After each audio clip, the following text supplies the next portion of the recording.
Oh, you didn't know? Your ass better call somebody!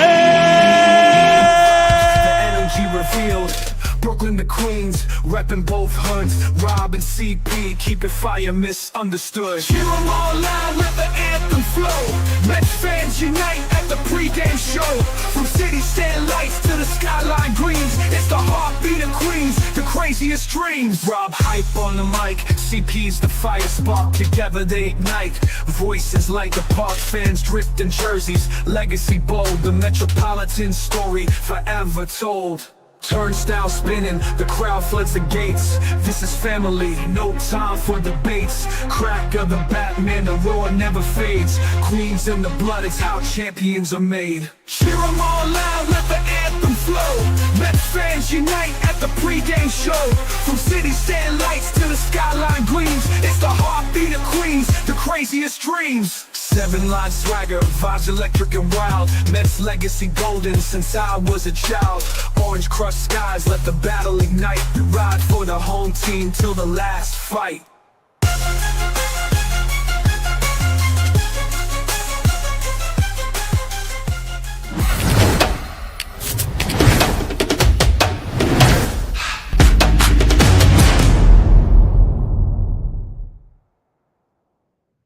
What's up, Mets fans? Welcome back to the Amazing Mets pregame show right here on the channel and on X. Hopefully everybody's enjoying their Monday as we get ready for the NLE showdown, our New York Mets versus the goddamn Philadelphia Phillies. How is everybody doing on this wonderful Monday night, ready for some Mets baseball as the Mets look to go 5 in a row and 10-1 at home at Citi Field as we got Tylor Megill on the mound for the New York Mets against Aaron Nola.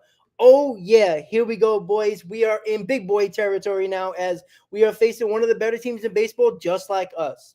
So this is the biggest test of the year. There's no doubt about that. This is I believe, is the first real test of probably one of the better teams in baseball.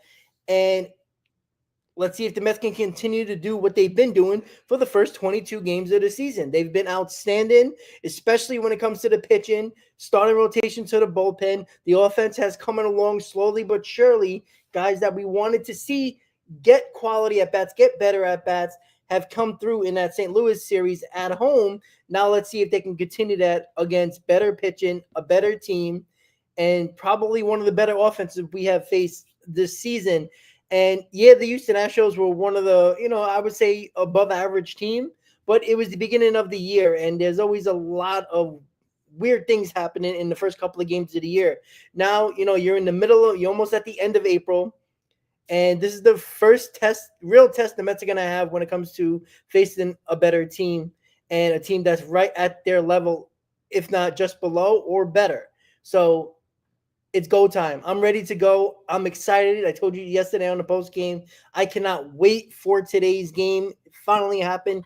Got through work, got through what you had to do on this Monday, start of the work week, and now we're ready to go for Mets baseball. So make sure you hit that like button, guys. Subscribe to the channel. If you're a new subscriber of the channel, say what up in the chat.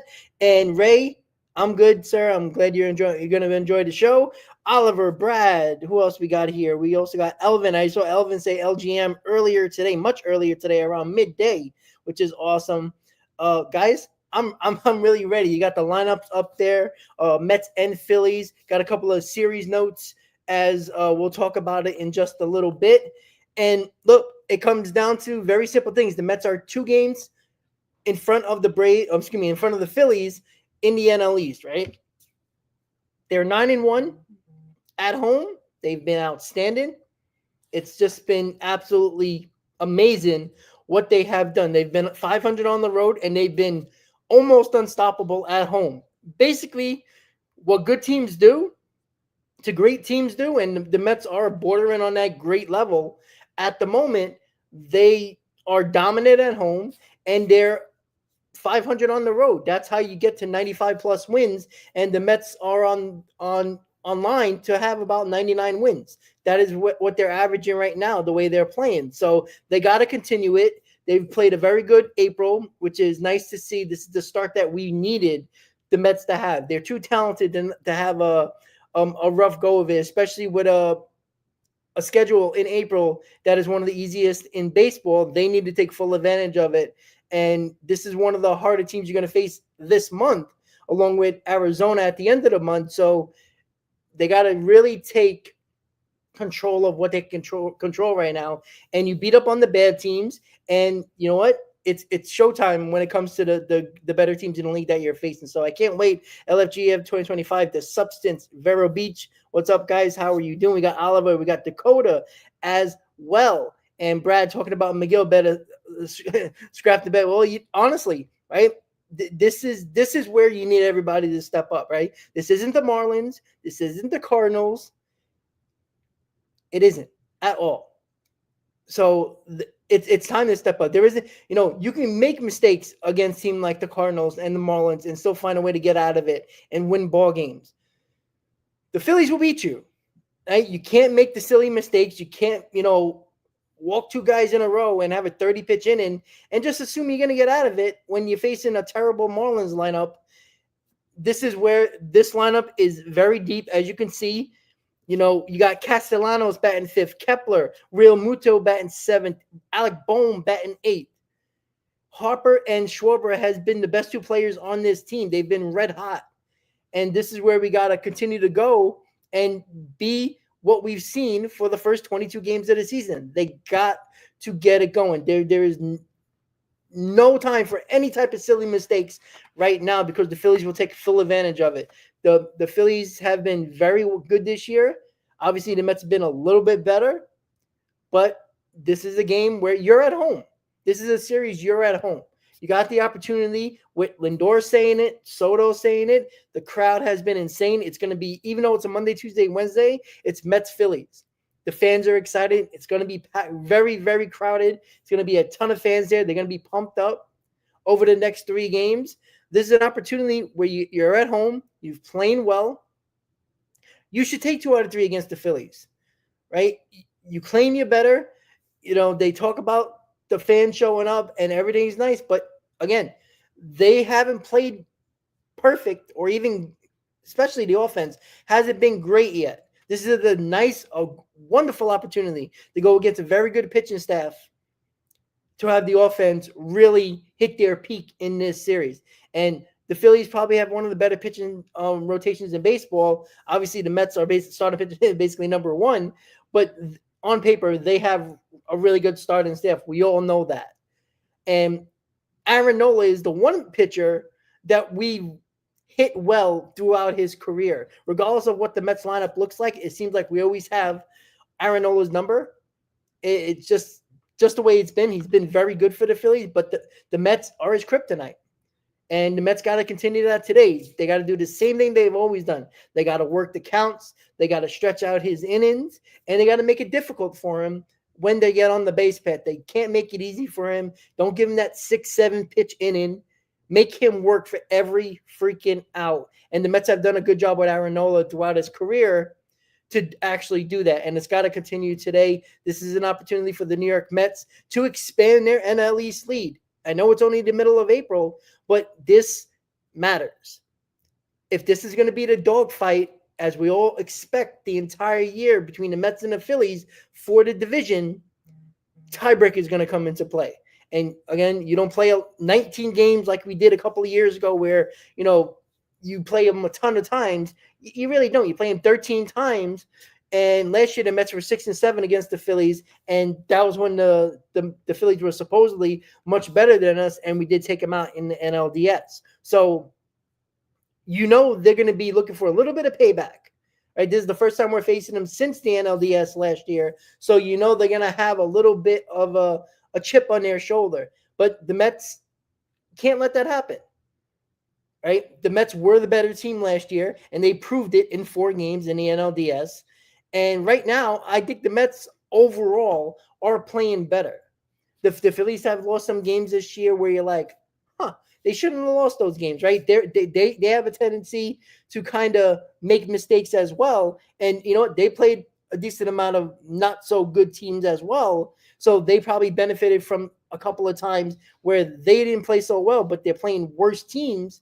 and you still get the win because better teams find a way to pull out victories against bad teams. And we got CP in the chat saying, let's go Mets. Chris, what's up, buddy? So what do we got to do for this game? What do we got to do when the Mets win? You got to spam those W's if the Mets win tonight, and we're trying to go for 5 in a row today, guys. So unfortunately, I can't do a freaking post game. I'm very upset about that. I was supposed to do it. I was ready to do it.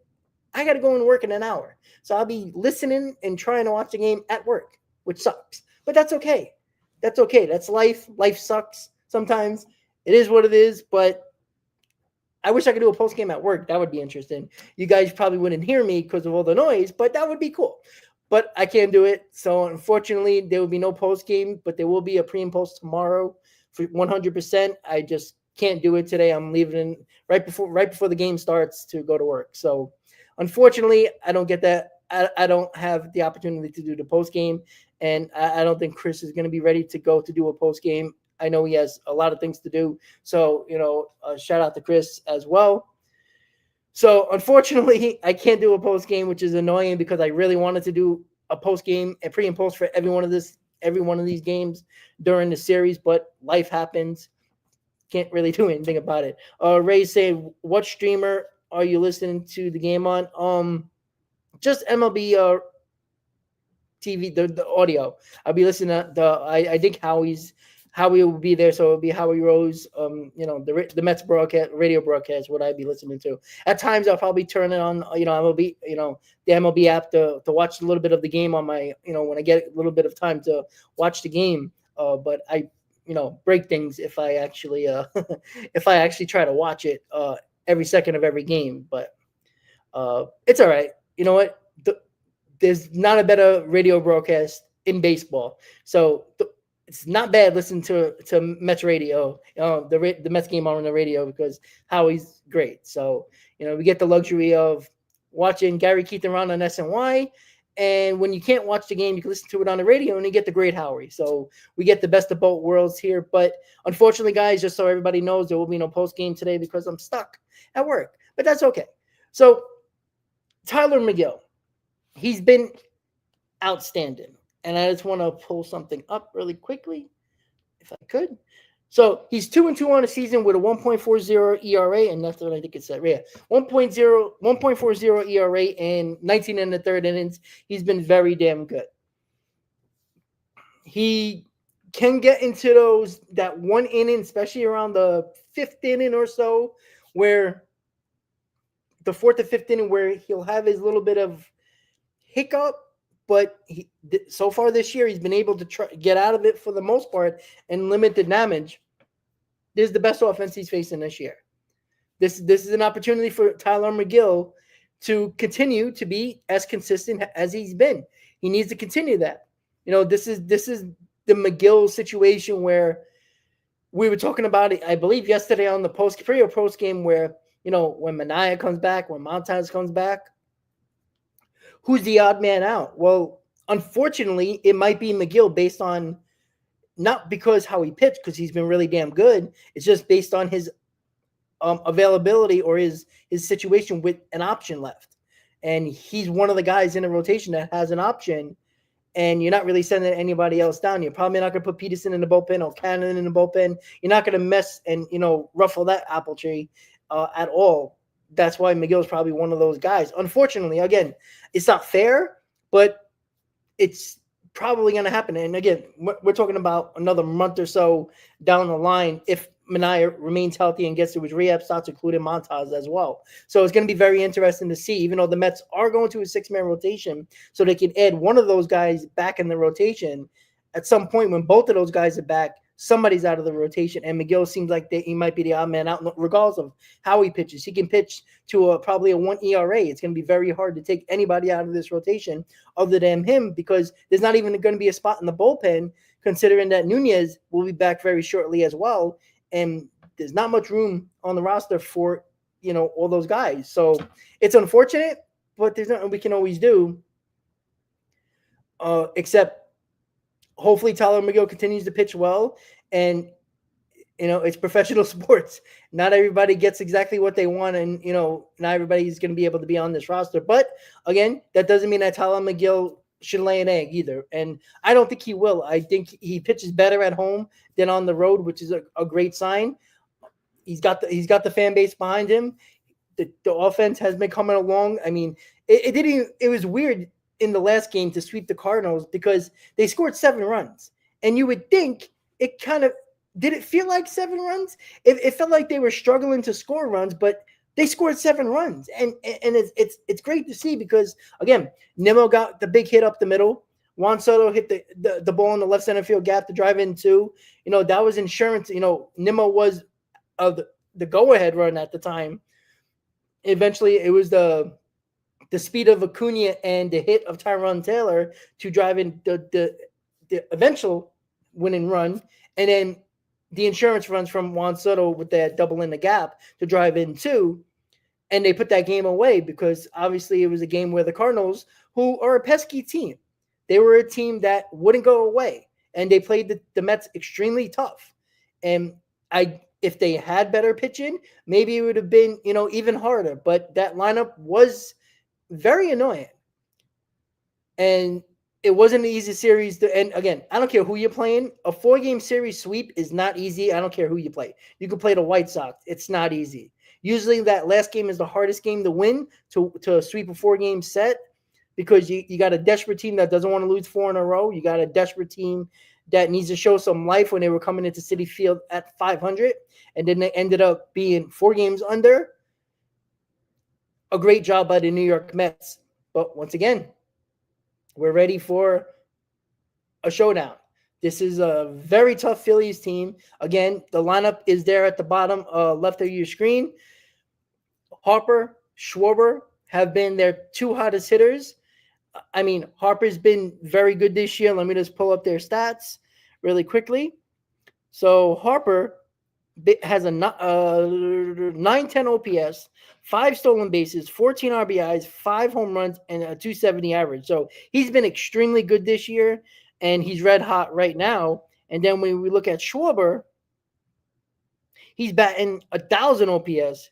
He even has 2 stolen bases, 16 RBIs, 7 home runs, and a 269 average. We all know the last couple of seasons with Kyle Schwarber, he wasn't hitting no 269. He was batting 210, 215 with all those home runs and those RBIs. Now he's nearly batting 270, and he's not batting leadoff anymore either. He's a cleanup hitter at this point. Remember, go back to last year, Schwarber was leading off.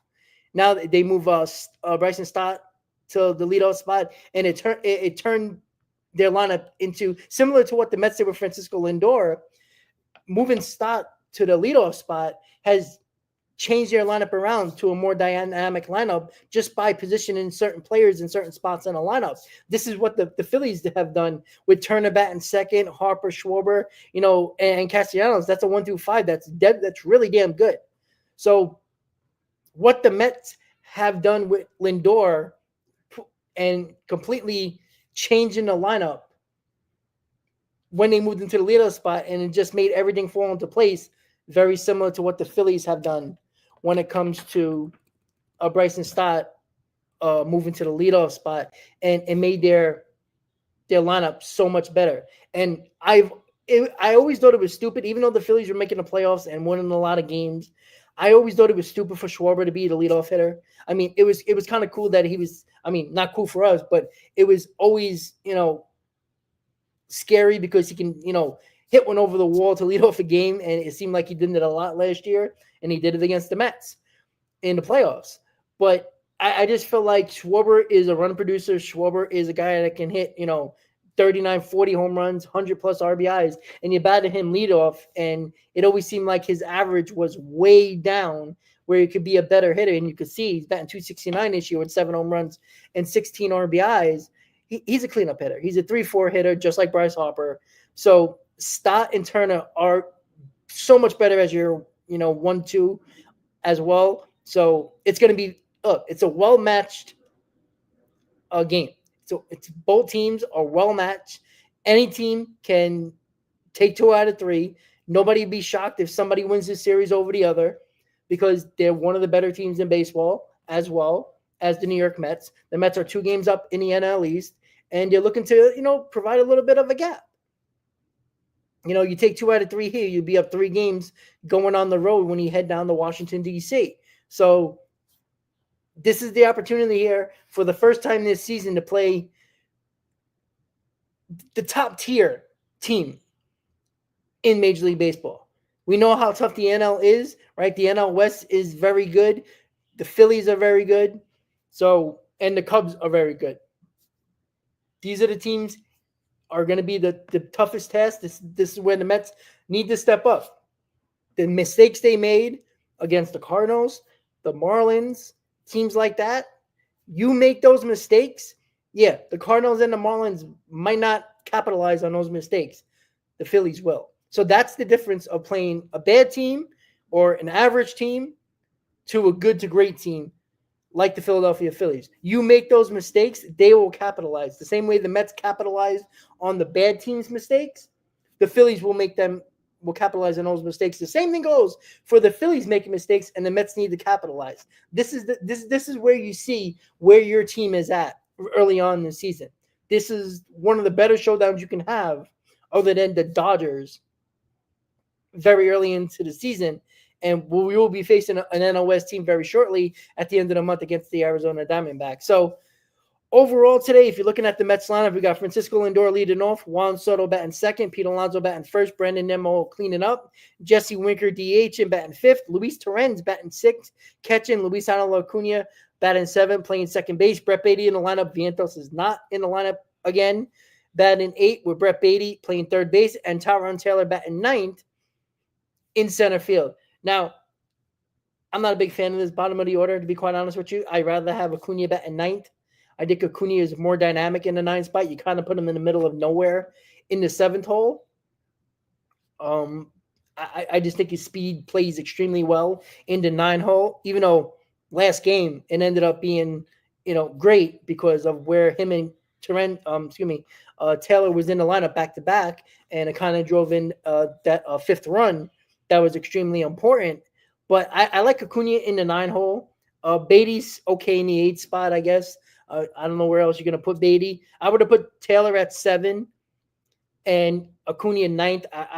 That's a little nitpicking, but I like Acuna in the 9 hole a lot better. I think if he's going to be in a lineup, which he should be every day now, he needs to be in the 9 hole. And it's kind of weird why they put him in the middle of nowhere in this lineup. And interesting to see Luis Torrens batting 6. He's been a very good starter, a very good starting catcher for us for the whole season, or replacing Francisco Alvarez with the injury.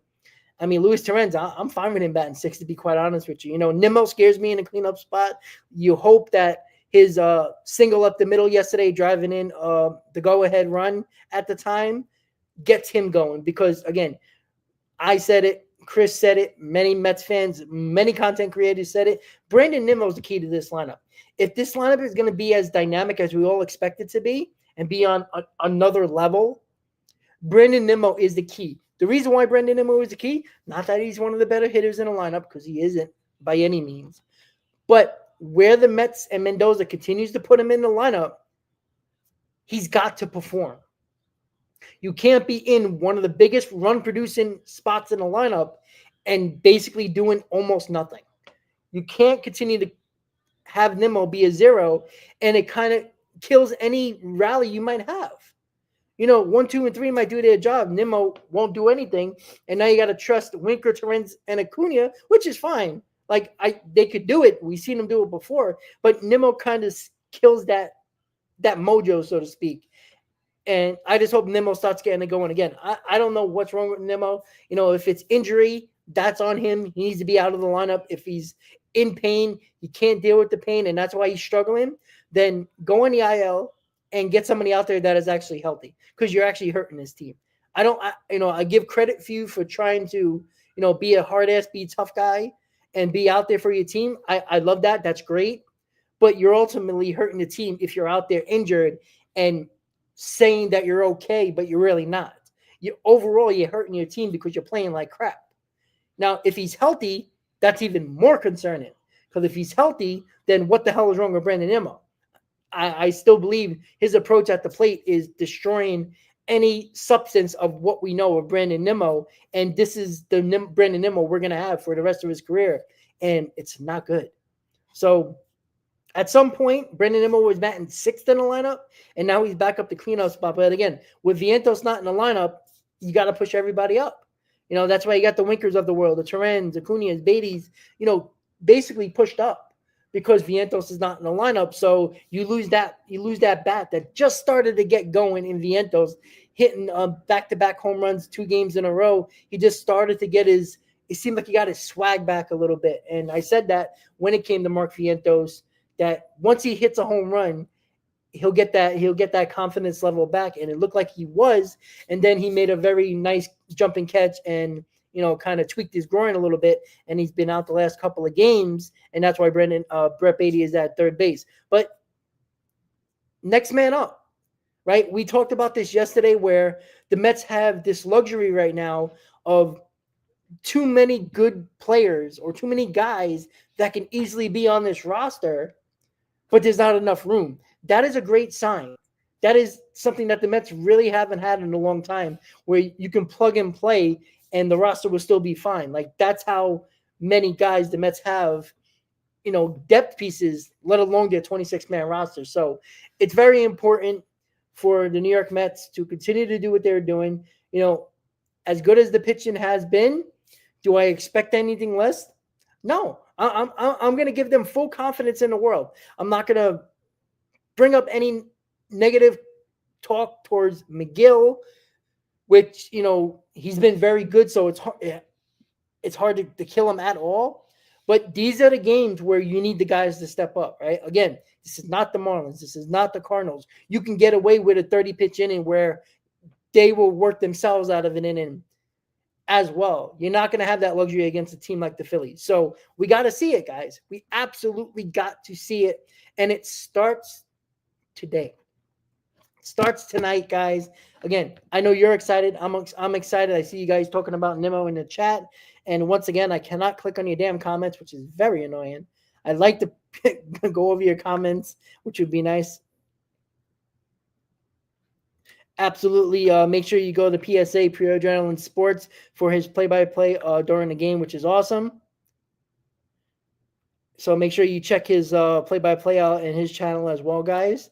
Thank you for. Oh, look at that. It went up. How about that? Look at that. I finally clicked on something that worked. Brett the Hitman Beatty. Well, he's definitely not the Hitman, but that would be nice. It'd be cool to call him the Hitman, but he's kind of the ground baller, the BBB, the BGBB. Brett, the ground ball Beatty. That's basically what he is right now. Let's see.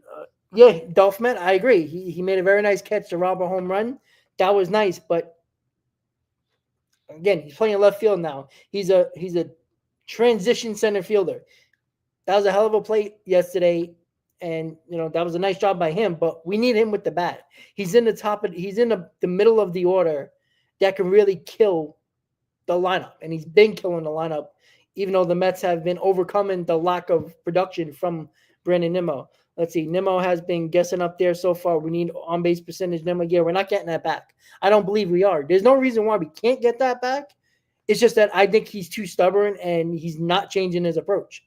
So, a 225 hitter, I think he's batting just over 200 if I'm not mistaken. Like, he's been absolutely terrible. Like, let's see.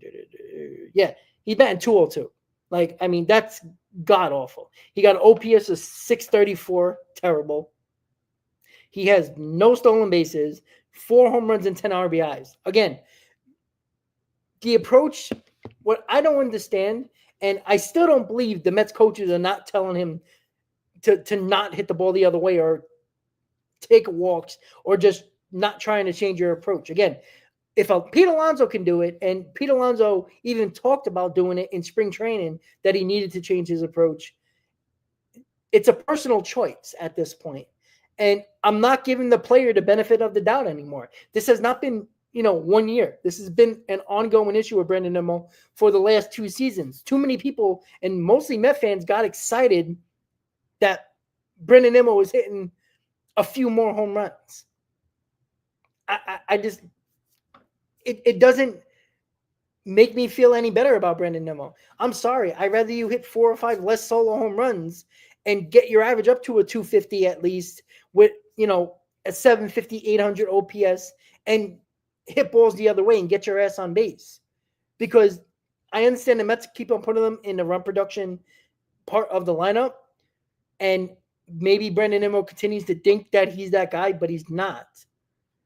But he could still be very impactful by hitting the ball the other way, getting runners in. I mean, how many times did Brandon Nimmo, Brandon Nimmo has left the most amount of guys on base this season because Lindor's been getting on, Soto's been getting on. We all know about Pete Alonso. If he ain't hitting a home run, he's on base. So Brandon Nimmo has had a ton of opportunities to get these runners in, and he's failed more often than not. He has 4 home runs this year. 4 of them all have been solo home runs. That's a problem. Again, Brandon Nimmo's not a power hitter. I'm sorry. If you hit less than 25 home runs, I don't consider you a power hitter. I don't care what anybody says. There was too many Mets fans got excited that Brandon Nimmo has hit 23 home runs, 24 home runs. Come on. Like, it doesn't do anything for me. It doesn't get me excited. Brandon Nimmo is an on-base guy who works the counts, is a pesky hitter, and when you needed that big hit, he was always the one that seemed like he hit the ball the other way and got that big base hit. He's not that guy anymore. He is a strikeout machine. His walk percentage is at the lowest in his career. It's all been bad. There's no positive for Brandon Nimmo at the plate at all. He's not selective. He doesn't work counts anymore. He's more of a guy that swings earlier in the first count, which I'm fine if you want to try to, take one deep and try to jump on a fastball in the first pitch. But it seems like he's always 1-0-2, 1-2, and he don't get deep in counts. And it's been frustrating for years now. And, he's getting older and he's getting worse, which is the worst thing in the world. Again, when you get older, you don't develop more power. You don't develop more speed.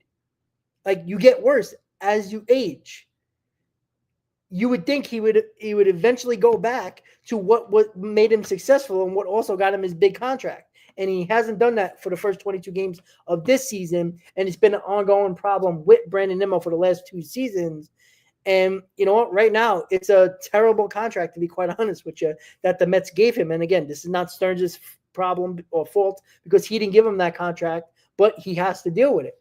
Brandon Nimmo was paid as a center fielder. Within that same year, he moved to left field.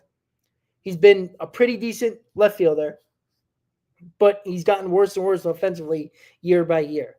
And it's not the Brandon Nimmo that we should have. And again, the Mets have put him in a spot where when you bring in Soto, your top 3 is kind of set. And Brandon Nimmo's best 2 spots in the lineup are taken up by Lindor and Soto. So I understand that.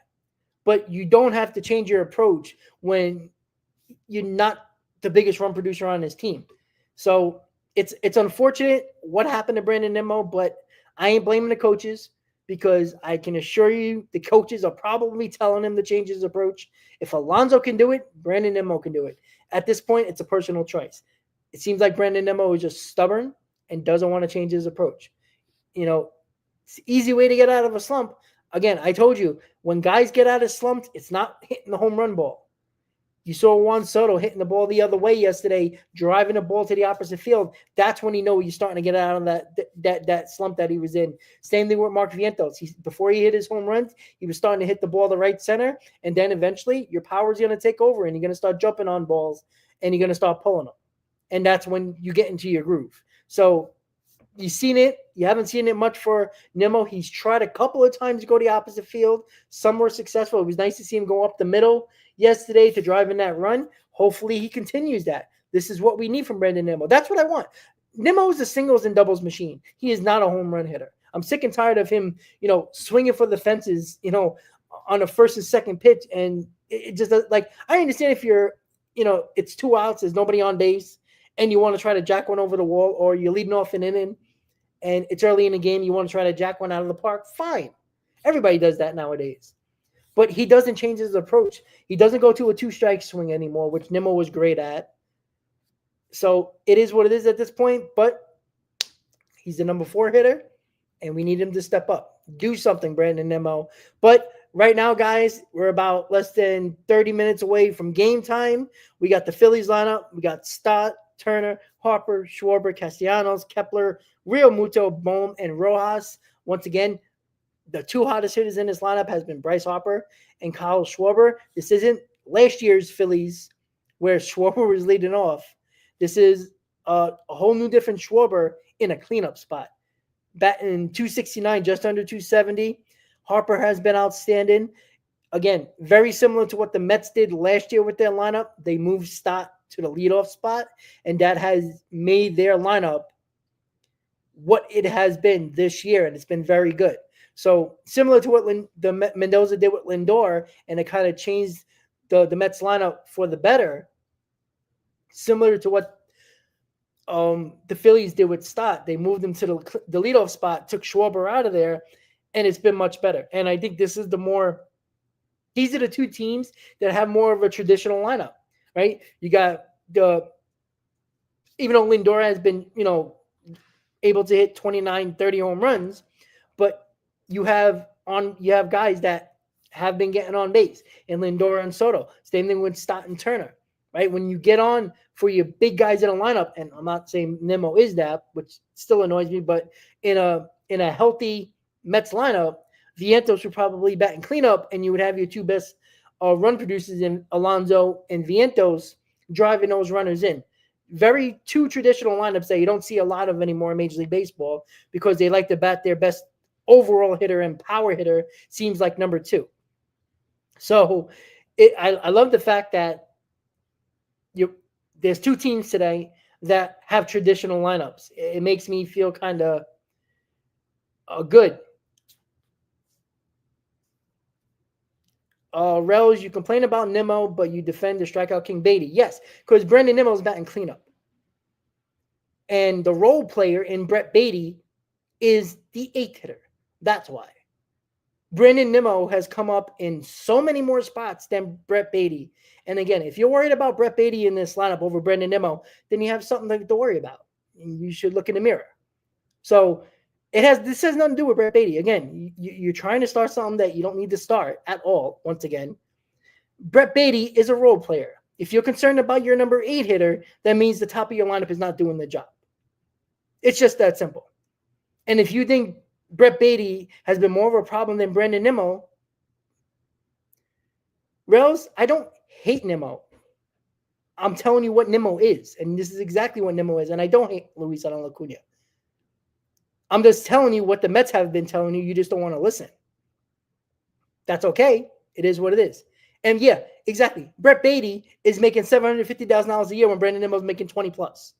All right. So he's definitely not living up to his contract. And Brett Beatty hasn't lived up to his top prospect name at all.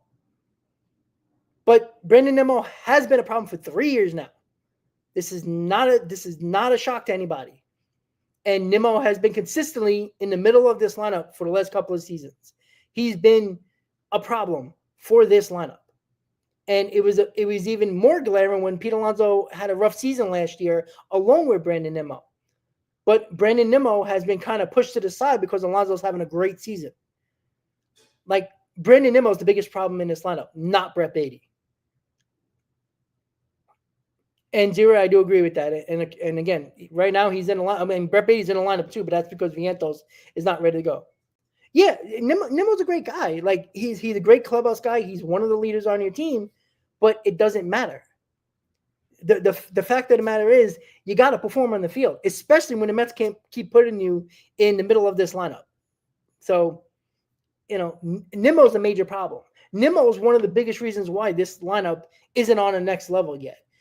Soto hasn't been great, but Nimmo is just a problem. Vientos, I guess so, but actually Vientos have shown some life.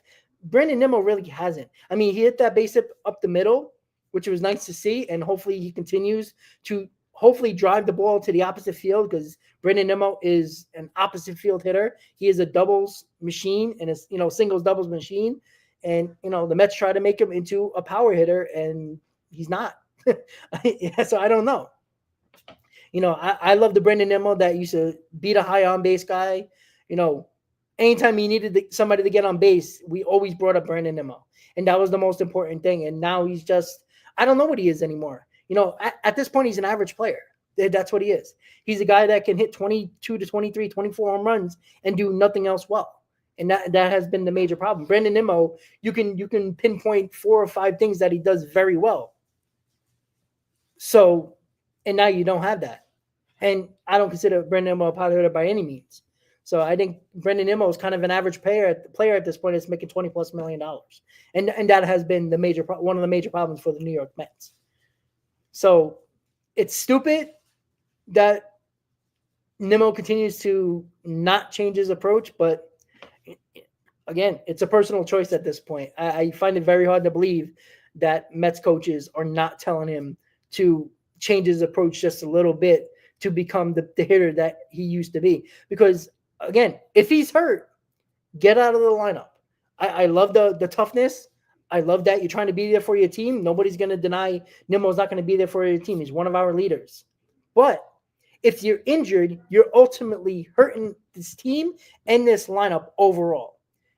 You might not have a better player, overall than Brandon Nimmo that you would replace Brandon Nimmo with, but at least you'll have somebody healthy out there that could help your team, at least in the offensive department. And if he's not healthy, if he is healthy, then that's even more concerning because he's not the same player. So, well, Dakota, that's the thing. That's when people talked about Soto has been in a slump. Again, if this is a slump for Soto, if this is the worst Soto we have, we're very much in for a good time. Because at least when Soto was not hitting, he was getting on base. And again, Pete Alonso has a lot of RBI because Juan Soto has been on base many times in front of him. And again, we need more from Juan Soto. Juan Soto's not, immune to any criticism because he hasn't been great. But at the very least, and this is why Juan Soto is one of the better hitters in the game, because when he's in a slump, unlike a lot of players, Juan Soto still finds a way to be productive when he's not hitting the ball. You can't say that about a lot of players. Look at Brandon Nimmo. If he doesn't hit a home run, he's basically nothing at this point. Alonso last year, if he wasn't hitting a home run, he wasn't doing anything. You can go up and down the lineup throughout many lineups. If they're not hitting home runs, they're not doing anything for their team. And when they're in a slump, they're definitely not walking. They're striking out more. Now, Juan Soto's strikeouts have been up a little bit more than, than we would like and he would like, but he's still taking a heck of a lot, basically his on base is almost nearly where you would want it to be. It should be higher, but overall, he's still been working his counts to get on. Excuse me, guys. Apologies. Whew. He's been one of the guys that have been getting on for Pete Alonso. And again, as red hot as Pete Alonso is, at the very least, your job is to get on base if you're not hitting. At the very least. And that's the beauty of Juan Soto. Has he earned his paycheck yet? No. But he definitely has been doing enough to make it difficult for the opposing pitcher because of the fact that Pete Alonso has been outstanding. And more often than not, Juan Soto's on base for Pete Alonso. And right now, that's the beauty of this, 2-3 spot in the lineup right now, is that your prototypical number 2 hitter, which again, Juan Soto needs to be better than this, but your prototypical number 2 hitter is a guy who needs to get on base by any means necessary. Again, Juan Soto is much better than a number 2 hitter. He'll provide a little bit more power than a number 2 hitter, but traditional number 2 hitters, which you don't see a lot in baseball anymore, is a guy who gets on base for your big run producers behind you. And at the very least, Juan Soto has been doing that, and he's been putting better at bats together. He's been driving the baseball a little bit more. Nice to see. You could see the balance at the plate. You could see a little bit more confidence at the plate. The swings have more confidence at the plate. You can just see even the balls that he's fouling back, he's just missing. So he's still not quite there, but he's getting there. You can see it in the approach and the way he's swinging the bat at the plate. So we'll see. Hopefully we get even better because this lineup is still not at its peak yet. There's still, I think, 1 or 2 levels that this lineup can still get to. And again, unfortunately, we don't have Vientos in this lineup because of the groin situation. But this lineup's good enough where they should be able to beat anybody, especially the way the pitching has been going for the New York Mets.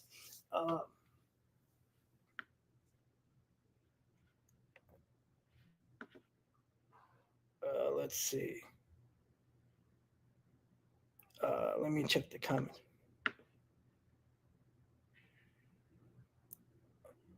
Hold on. Elgood, you know every Mets fan was all out on Pete Alonso last year, so don't act like it was only me. All right, let's stop. All right, he was one strike away from Mets fans completely turning on him, and Pete Alonso didn't have a good season last year. So yeah, I did criticize him, and you know what that's called? That's called a fan. Again, if you don't want to criticize anybody, you don't have to. I'm not telling you to, but I will. I don't care. And just because here's the problem, which I don't think you get or a couple of other guys, people don't get in the chat. Just because I criticize somebody and I don't think they're playing very well, doesn't mean I'm not rooting for them. That's the problem that I think you guys have, is that I don't think you're rooting for Brett Beatty. That's a big problem. That's not a fan. Sorry to say. I root for every one of my players. Do I criticize players? Do I think, one's better than the other or one's been bad? Yeah. But it's not like I'm not rooting for them. That's the difference.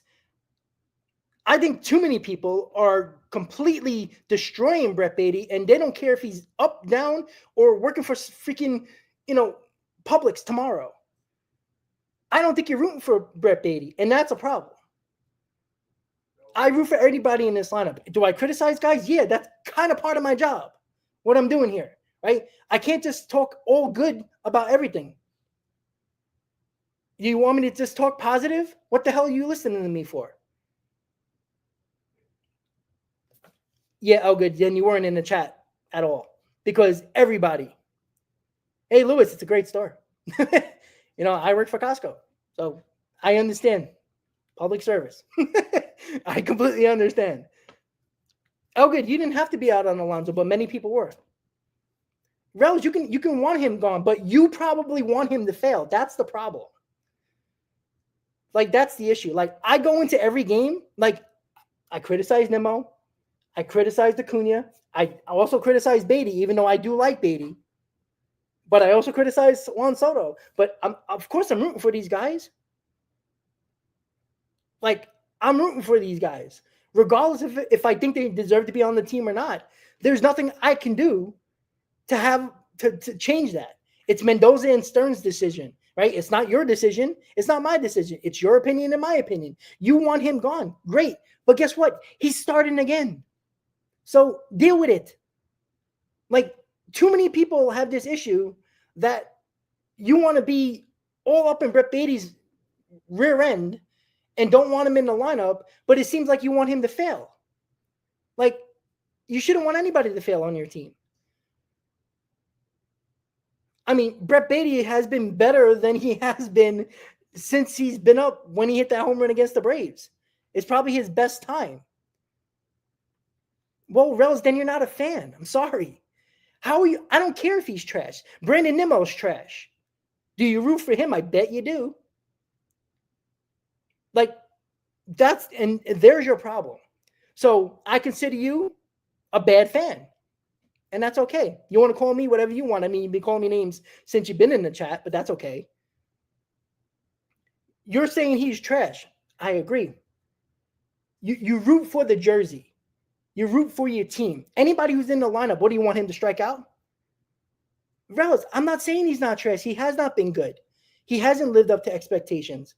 But he's in the lineup. So what do you want him to strike out 4 times with men on base? That'll make you feel better? Then go be that type of fan. But don't call me out when I criticize people. But I'd be always rooting for a player, regardless if I criticize them or not. Sorry. And again, there's many channels that you can go to that have fake fans. So you can run over to them. Sorry. I root for every one of the players. All 26 guys on the roster. Regardless if I like them or not. Right? I can't stand Danny Young. But when he's in the game, you think I want him to give up 3 home runs in a row, or you want me to have 3 strikeouts? Again, you're a bad fan. And you'll probably call me names because that's what you do, and that's fine. I mean, if you want to play a children's game, go ahead. But just because he's not good, doesn't mean I want to root against him. That's stupid. Right? That's Yankee fans, not Met fans. Yeah, Nimmo has a proven track record. That's why it's embarrassing for Brandon Nimmo. Brandon Nimmo hasn't done anything from what he's done in the past. That's why he's getting criticized. Because we know he can be better.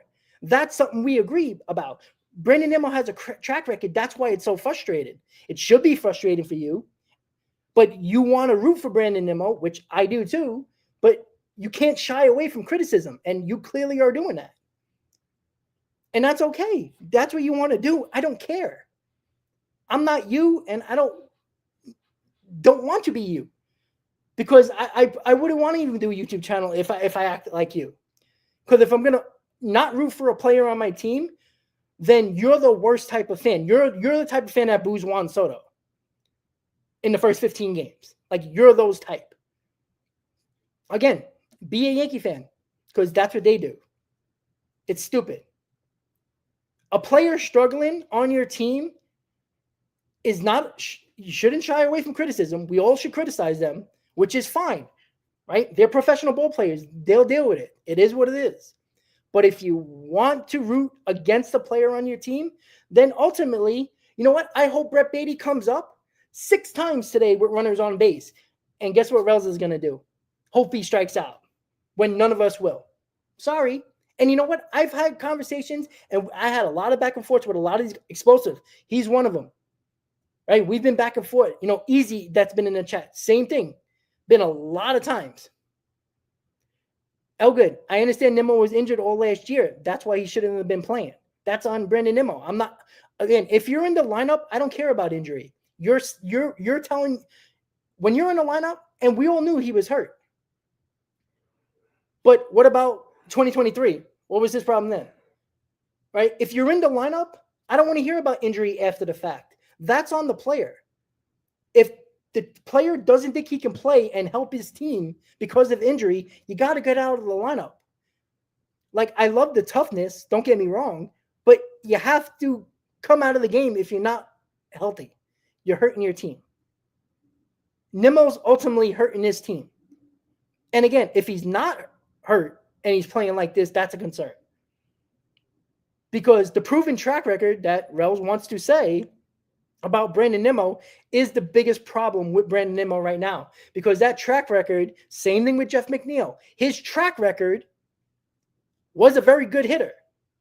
Now, he's a shell of himself. That's the problem. Elgood, it's absolutely on the... You really think these teams that basically baby all of these players from spring training all the way through the season and baby them like, you know, they're a piece of bread and they're all fragile. They all seem to be fragile. You don't think the team is going to say, well, Brandon Nimmo, go out there. I don't care if you're hurt. They're not going to do that. The Mets have shown you that they're not trying. They've been doing. Brandon Nimmo for the last 2 seasons hasn't started spring training because they want to slowly get him ready. That's how careful they are with Brandon Nimmo. If they don't think Brandon Nimmo can play, they're not going to throw him out there and say, well, I don't care. That's not them. Rels, I'm not saying you want to lose. I'm saying you're rooting against the player, which is ultimately rooting against your team. Brett Baty's trash. Congratulations. You said that 14 times already. I'm glad you're completely repeating yourself. But you're rooting for a player that is on your team. So you're ultimately, when Brett Baty comes up with a man on second and third with 2 outs, you rather have him strike out than drive in a run or 2.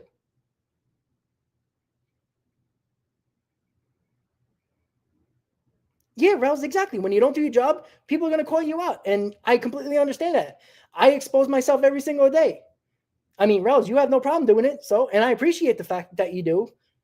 That's fine with me. I never had a problem with that. It's when you get to the name calling where you will get name calling right back, right? Because we are adults, or at least I am. So remember the fact that you want Brett Baty to fail because you think he's trash. Stupid mindset, but that's your mindset. And again, today I hope Brett Baty comes up with 6 guys on base. Because I'm going to say to myself, you know what? Rels wants him to strike out. He doesn't want him to do good because he's trash. So you'd rather him fail while he's actually hurting your team in the process, which is the ultimate goal. Right? Your problem is you rather have other players. You would rather have Acuna do good than Brett Baty just so you can say, I told you so, instead of either guy doing well and still having a team win. Yeah, like I just don't understand that type of fan. And again, you do what you want. That's your own life, and go do what you want. But again, if you want to be, you know, up Brett Baty's ass for no reason, and we all know he's not good, but he's in the lineup, you got to do what you got to do. And if he performs, great. If he doesn't, he'll get criticized again and again and again, just like everybody else does in this lineup. Nobody's immune to it at all. But don't root against the player. Like, because ultimately you're rooting against your team. And Dakota says Nimmo can turn it around, but Rob's right. Look, I think we all believe that Brandon Nimmo can turn into what he was. I still think it's a stubborn aspect of a player. Again, these guys have their own personalities. They have their own, you know, their own little bubble at times. And it just seems like Brandon Nimmo doesn't want to change his approach. And again, he did it a couple of times this year already where he was trying to hit the ball the other way, but then his next at bat, he's swinging for the fences again. So, you know, it's not working, and I just don't understand it. But again, all we can do is talk about it, right? Rels, he can't hurt the team if he's in the lineup, but I'm not talking about that. This is where you just don't understand. He's in the lineup today, right? You can read. I believe that. He's batting 8 today. Don't root against Brett Baty because he's trash. That's it. That's all we're asking for. You just said, and I just said it 3 times, and either you just don't understand. I'm not going to put a translator. Speaking proper English here. Well, not great English, but proper English for the most part. And yes, I'm making a fool out of myself. That's okay. You just said, and people in the chat saw you do it. You said you're rooting against Brett Baty. If you're rooting against Brett Baty, you're ultimately rooting against your team. Yeah, again, we agree that Baty sucks. But when Baty's in the lineup, we can't do nothing about that except hope he gets a hit and hope he gets on or hope he drives in a run if that comes up. You don't want that to happen. You seem like you would rather him fail so you can be right in the chat instead of actually rooting for the player because you want him to help your team. You'd rather have Brett Baty fail, and it actually might hurt your team, but you'll complain that the Mets lost because, oh, Brett Baty did it. You'd be more excited that Brett Baty failed than somebody else coming up big, or even Brett Baty coming up big. I hope Baty goes 4 for 4 tonight. Probably not going to happen, but sit there and root for the kid. You know what? He's probably not a major leaguer. He's a quadruple A player. We tend to agree there. But I'm not rooting against the kid. I'm really not. Failed prospect, I agree with you. Hasn't been good, I agree with you. But when he's in the lineup, I don't care if your name's anybody, Brett Baty or anybody else. I'm not going to want you to fail because it's stupid. So, but again, if you want to do that, and yeah, this has been the best Brett Baty we've seen. And it's not great. It's not even good for that matter. But he's been better than even I expected, especially defensively. Am I projecting? No, I'm telling you the truth, and you just don't want to hear it. That's okay. It's fine. And that's all right. Again, you have your opinion. I don't care about your opinion about Baty. What I care about is the fact that, again, we agree that Baty's not good. Would I rather have Baty out of the lineup? Sure. Who are you putting in the lineup other than Baty? Who else is playing third base today? You're going to say Acuna? You can put him at third base, then Brett Baty's playing second base. Vientos is not here. Baty wouldn't be in the lineup today, most likely, if Vientos was here. So this is why Brett Baty's in the lineup. It's unfortunate, but it is what it is. So let's hope Brett Baty does do well today. More likely, he probably won't, but still. No, I didn't tell you what to do. I'm telling you you're a bad fan because you're rooting for a player that's on your team and you rather have him fail because you think he's trash and you don't like him, which, again, your choice. Don't care about that.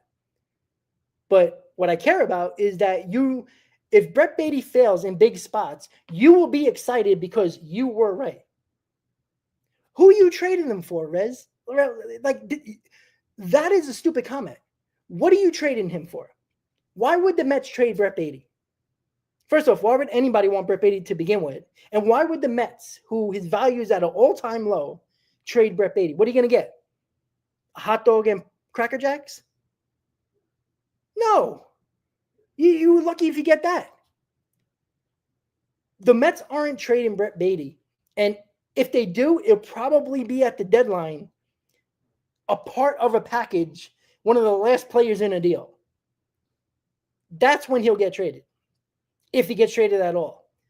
Why would the Mets trade a player that is making no money, who can play second and third, and Stearns loves utility guys? And again, I'm not saying Brett Baty is better than Jeff McNeil or better than anybody at this point, but again, David Stearns likes guys that are versatile. Brett Baty at this point now is versatile. Not good, but he's versatile. Committee, I don't want to keep Baty so bad. But when you root against a player, you're ultimately rooting against your team. It's stupid. Committee, I don't even think you're not rooting for Brett Baty. When he's at the plate, you want him to do something good, right? Because ultimately it's helping your team. I can care less if tomorrow Brett Baty's down in the minors.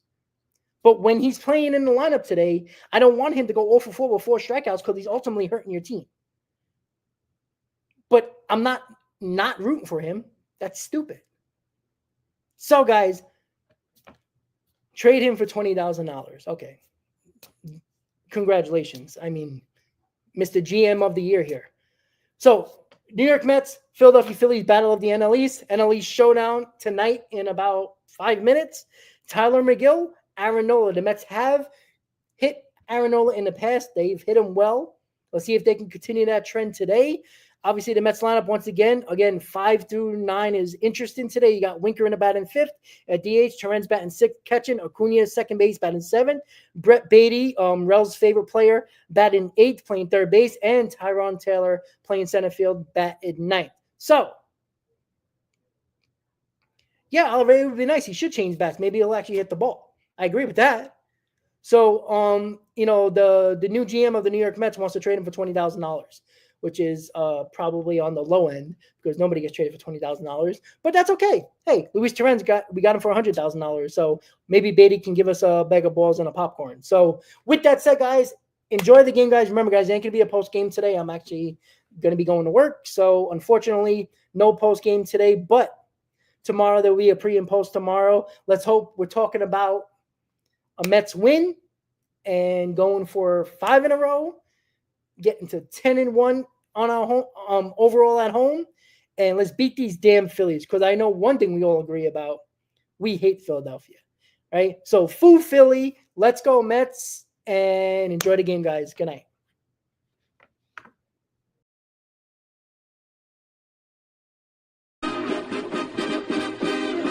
Meet the Mets, meet the Mets. Step right up and greet the Mets. Bring your kiddies, bring your wife.